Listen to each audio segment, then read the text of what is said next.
হে জগতবাসী, সকলেই ভালো আছেন। আজ আমি শামীম আলী চিশতি সকলের সামনে একটি আলোচনা নিয়ে আসলাম। সেই আলোচনাটি হলো যে এই পৃথিবীতে অনেক মানুষের প্রশ্ন থেকে যায় যে আল্লাহ কোরআনে বলেছে, আমি সকলের প্রতি সমান বিচার করি, কাউকে আমি কমও দেই না, কাউকে আমি বেশিও দিই না।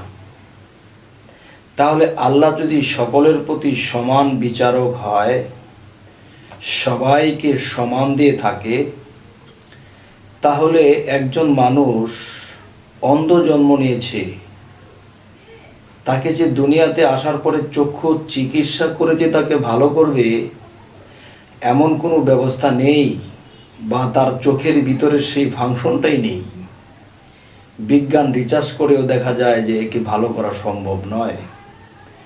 তাহলে আল্লাহ যে বলল যে আমি কাউকে ঠকাই না, আমি সকলকে সমান বিচার করি, আমি কাউকে বেশিও দেই না, আমি কমও দিই না, আরেকজনকে চোখ নাক মুখ সমস্ত কিছুই দিল, তাহলে এই বিষয়টা কি?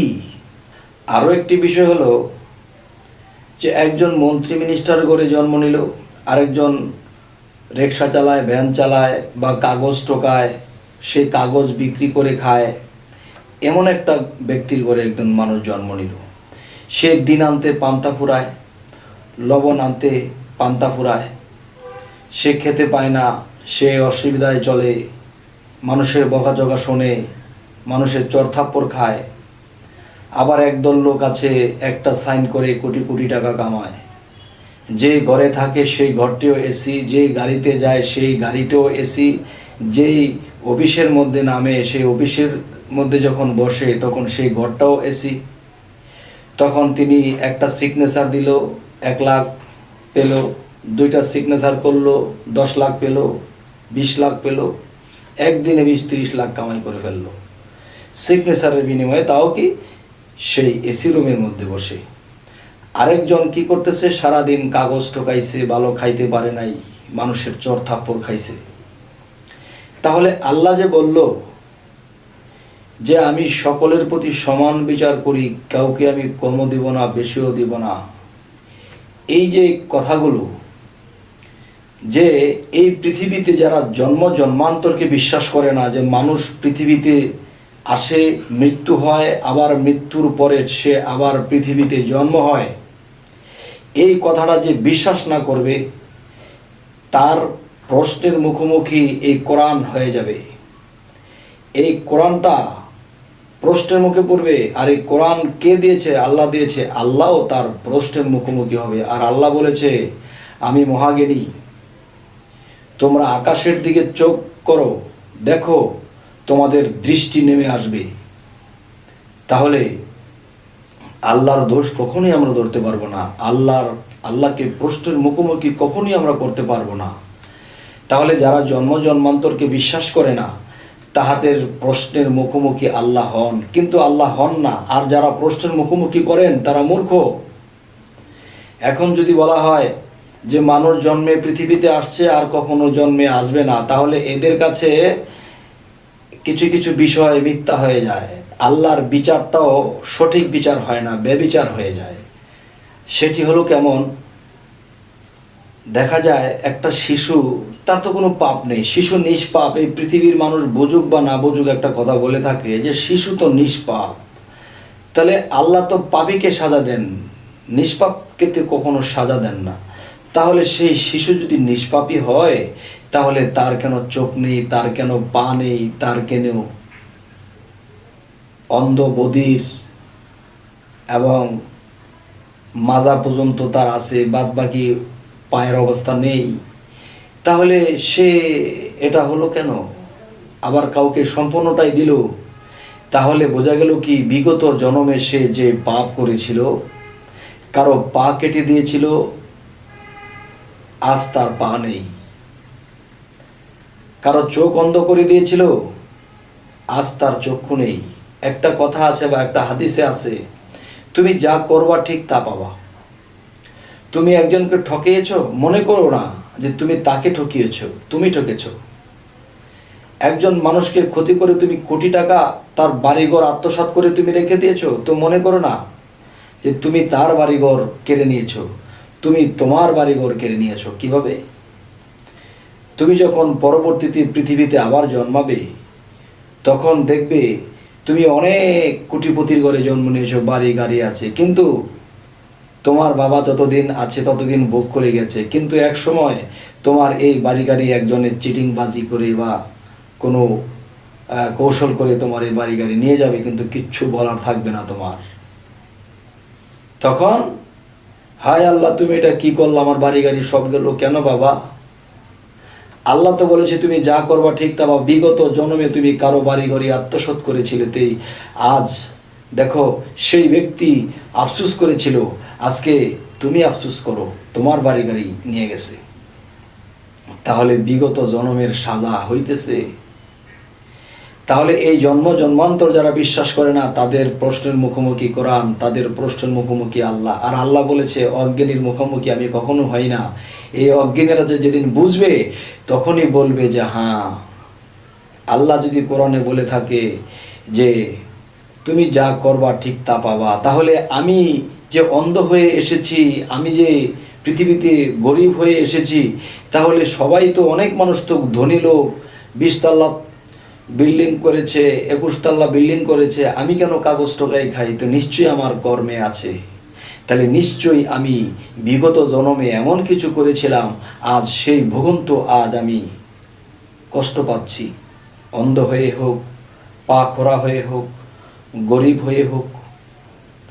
তাহলে যারা এই পৃথিবীতে, এমন একদল লোক আছে যে মানুষ মরে যায় একবারই আর আসে না, তারা বোকা, আর তাদেরকে শয়তান দিতেছে ধোঁকা। যদি আমার এই কথা কেউ খণ্ডাইতে পারেন, তাহলে সে আমার প্রশ্নের মুখোমুখি হবেন। এই বাংলাদেশে নয়, এই বিশ্বের বুকে এমন একটা লোক যদি পারেন, আমার সাথে দেখা করবেন, যে মানুষ পৃথিবীতে জন্ম নেয় এবং মরে যায়, আর কোনো দিন সে আসে না, আর কখনো তার জন্ম হয় না। আর জন্ম যে হয় তার প্রমাণ আমি ভুরি ভুরি দেব এক যুক্তি, আর কোরআনেও তার প্রমাণ আছে। এখন দেখা যায় অনেক বড় বড় শিক্ষিত লোকেরাও বলতে পারে যে আমরা তো কোরআন পড়েছি পাইনি, আমরা তো কোরআন পড়েছি আমরা তো পাইনি। আরে বাবা,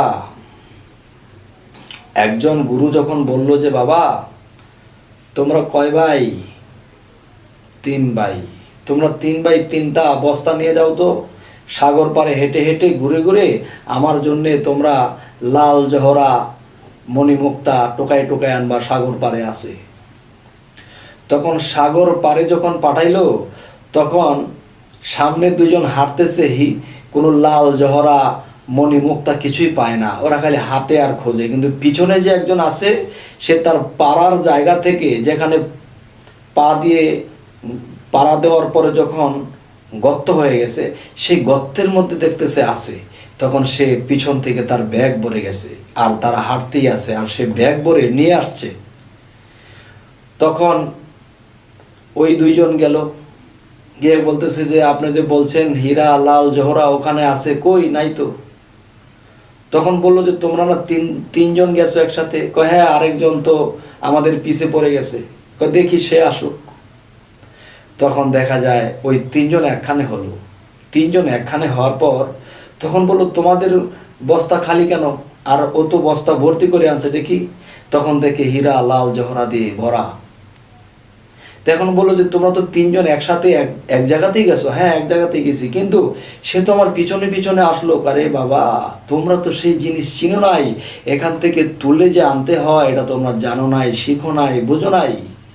কোরআন যদি পড়তে পড়তে মুখা ফেনা ধরে ফেলে, এবং দেখা যায় কোরআন পড়তে পড়তে যদি মুখস্থ করে ফেলে, তারপরেও সে কোরআন বুঝবে না। কারণ কোরআন ওহীর দ্বারা নাজিল হয়েছে। একজন ওহীপ্রাপ্ত লোক ছাড়া, আল্লাহ প্রাপ্ত লোক ছাড়া এই কোরআন স্বয়ং সম্পূর্ণ কেউ বুঝবে না। তাই আমি বলবো যে এই হীরার দানাগুলো কিন্তু যেখান দিয়ে তারা পাড়ায় পাড়ায় গিয়েছিল, সেখান থেকেই সে বস্তা ভরেছে। তাহলে অলিয়া উলিয়ারা, মোল্লা মুন্সি মাওলানা, সমস্ত এগুলোর পিছনে পিছনেই তারা থাকে, তারা আগে গিয়ে দাঁড়ায় না। তারা থাকে আগে আগে আগে আগে মসজিদে, আগে আগে নামাজ পড়তেছে, আগে আগে ওযু করতেছে, কিন্তু উলিয়ারা পিছনে পিছনে থাকে। আর পিছনে থেকে আসল জিনিস কামাই করে নিয়ে যাইতেছে, কিন্তু তারা পিছনে ফিরেও চায় না যে আসলে সে কি পাইতেছে আর কি ভরতেছে। তারা খালি ব্যাগ নিয়ে হাজির হইল, আর তিনি তাদের পিছনে থেকে তিনি হীরার দানা লাল জহরা নিয়ে হাজির হইল। তাই বলবো, যারা বলে যে কোরআনের মধ্যে নাই, পাইলাম না, তো পাইবেন কেমনে বাবা? কোরআনের মধ্যে আল্লাহ বলেছেন যে মানুষ মরিলে জীবিত করবে, কিভাবে করবে ইঙ্গিত সুন্দর করে করে গেছে, কিন্তু দেখা যায় ওই দিকে খেয়াল নাই। কিন্তু কিছু কিছু লোক লক্ষ্য করে এই আয়াতটা পড়লে ধনী হওয়া যাবে, এই আয়াতটা পড়লে এতবার পড়লে জান্নাতে যাওয়া যাবে, এই আয়াতটা পড়লে কেন? আল্লাহ বলেছে আমি এই কোরআনটাকে চিঠি রূপে প্রেরণ করেছি, প্র্যাকটিশন রূপে প্রেরণ করেছি। তোমরা এই প্র্যাকটিশন দেখে তোমরা যদি ডাক্তারের কাছ থেকে প্র্যাকটিশন আনার পরে যদি সারা জীবন খালি পড়ো, কখনো রোগ ভালো হবে না। এখানে যা বলা হয়েছে তা তোমরা করো, ওষুধ এনে খাও, তাহলে আত্মার রোগ ভালো হবে। যতদিন পর্যন্ত একটা মানুষের আত্মা অসুস্থ থাকবে ততক্ষণ পর্যন্ত এই কোরআন বুঝবে না এবং আল্লাহর সঠিক পথে তারা হাঁটতে পারবে না। আর সেই হীরার দানাকে পাড়াইতে পাড়াইতে চলে যাবে, কিন্তু তাদের বস্তা কখনো ভরবে না। তাই আমি বলবো, জন্ম জন্মান্তরের কথা হাদিসে প্রকাশ করা আছে এবং কোরআনেও প্রকাশ করা আছে, কিন্তু এগুলা পড়তেও আছে, মানুষে বোঝে না। যাই হোক, হে জগতবাসী, ইউটিউবে অত লম্বা কথা বললে অনেকেই বিরক্তি বোধ করেন, তাই আজ ছোটোখাটো করেই বললাম। তো আমাদের এই বিষয়ে আরও আলোচনা আছে, যা আপনাদের মনে আনন্দ এবং মনের পিপাসা মেটানোর জন্য আরও কিছু কথা আমার সামনে বলবো ইনশাল্লাহ। তো আপনারা যদি আমাদের এই চ্যানেলটি সাবস্ক্রাইব করেন তাহলে বাকি ভিডিওগুলো পেয়ে যাবেন এবং সামনে যা ছাড়বো আপনারা পেয়ে যাবেন। তো সকলেই ভালো থাকবেন। আল্লাহ হাফেজ।